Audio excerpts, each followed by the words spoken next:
Assalamualaikum warahmatullahi wabarakatuh. Perkenalkan, nama saya Siti Heria.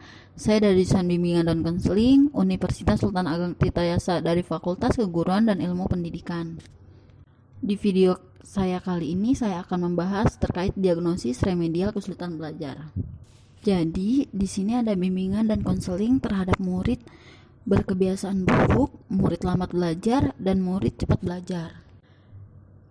Yang pertama ada murid bimbingan dan konseling terhadap murid yang cepat belajar. Yang kedua, bimbingan dan konseling terhadap murid yang lambat belajar. Yang ketiga, ada orientasi bimbingan dan konseling.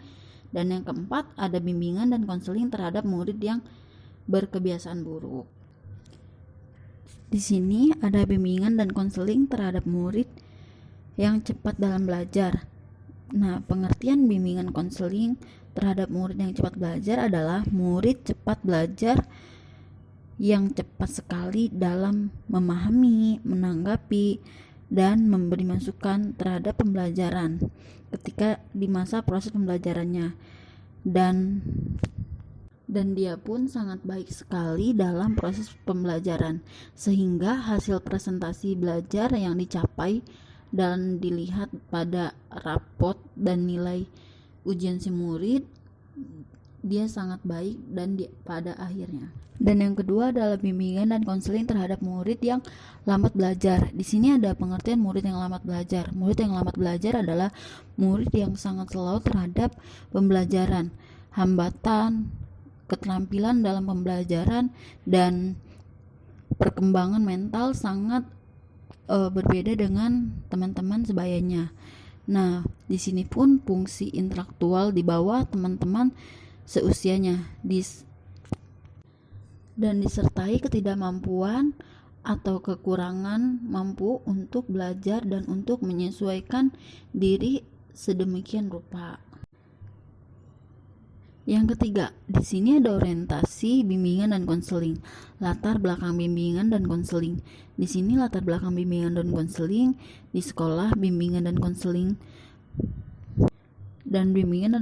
menangani masalah-masalah yang dialami oleh siswa baik di sekolah maupun yang terjadi di luar sekolah. Guru yang menangani bimbingan dan konseling harus memahami siswa yang memiliki masalah, dan guru bimbingan dan konseling itu pun dia harus dapat memahami dan harus dapat bisa menyelesaikan permasalahan si siswa tersebut. Dan tujuan bimbingan dan konseling di sini ada bimbingan dan konseling agar anak dapat memahami, mempersiapkan diri, memegang tanggung jawab, dan mendapatkan hal-hal yang berharga dari keputusan yang dia ambil.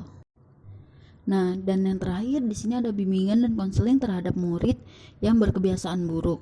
Pengertian murid berkebiasaan buruk adalah murid yang berkebiasaan buruk, dia tidak memiliki perubahan atau sikap seseorang murid yang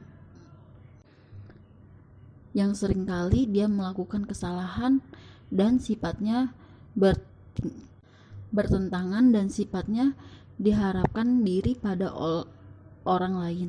Jadi bimbingan dan konseling di sini itu dia selalu menentang kebiasaan-kebiasaan yang buruk seperti mencontek dan lain sebagainya. Seperti itu.